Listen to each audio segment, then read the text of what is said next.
So can you search a person for evidence if you're not going to arrest them? My name is Anthony Bandiero. I'm an attorney and senior legal instructor for Blue to Gold Law Enforcement Training, bringing you another Roadside Chat. This question comes from an officer in Texas.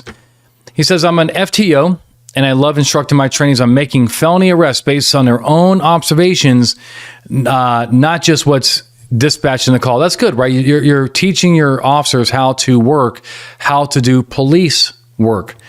My question relates to a non-consent search of a pedestrian based on their possession of, let's say, drug paraphernalia, or they admit that they have something illegal on their person, but they will not let you search.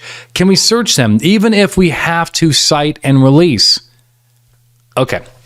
So the answer, generally speaking, is that we're going to be able to search them, even though we're not going to arrest them based on a few ideas. Number one, do you have probable cause?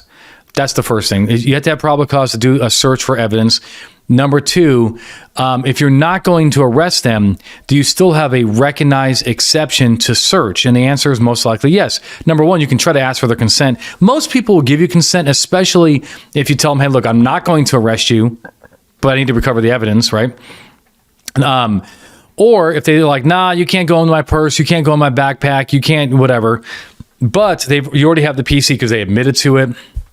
You saw it, you smell it, and so forth. Is that still constitutional? Well, number one is we do have a case called Virginia versus Moore, which tells us that even if we have a statute that does not necessarily allow us to arrest, it's still not unconstitutional to, search that person, to arrest them, basically. That's what happened in Moore. But here, it would still not be unconstitutional to have that arrest-like custody and search them for the evidence. Another case that's really more on point, not binding in Texas, but People versus Bland. That's a 1994 case from Colorado. What happened there is Colorado, they made less than an ounce of marijuana a citation-only offense. Okay, so this is before they legalized it. And they said, look, you can't arrest them. If you have PC that they only have less than marijuana, you have to cite and release. So it wasn't decriminalized, but it was the penalty was reduced. But yet we had this officer who had PC that they had the evidence on them and searched them for the marijuana, found hard drugs, and ended up arresting him. And Bland is like, well, hold on. Less than an ounce of marijuana, you came in, you can't arrest me for that, so therefore you cannot search me incident to arrest. Well, the Supreme Court of Colorado said, look, well, this is a custodial, like a non-custodial arrest. That's what they called it. And it allowed a search for evidence. Now, they did not say that we can search these people as a matter of routine.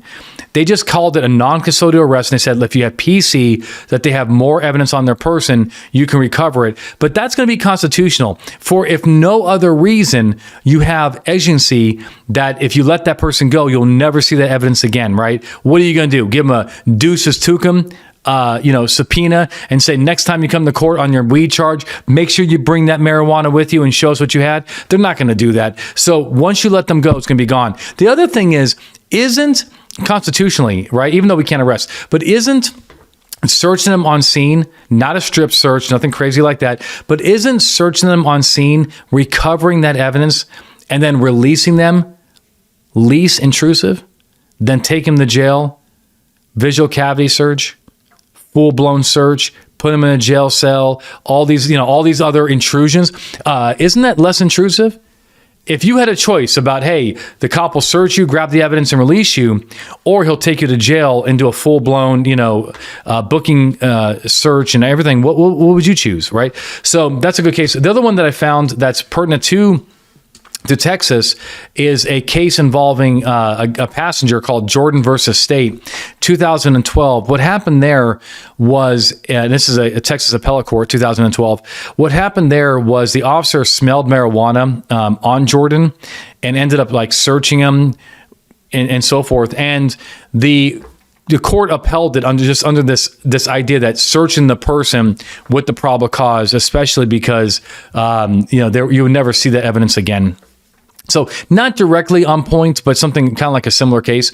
And so at the end of the day, what we teach here at Blue to Gold is that these searches are lawful, but you do have to articulate them. Don't don't ask the court to justify your behavior. You need to tell them why you're doing it, and we need to go from there. All right?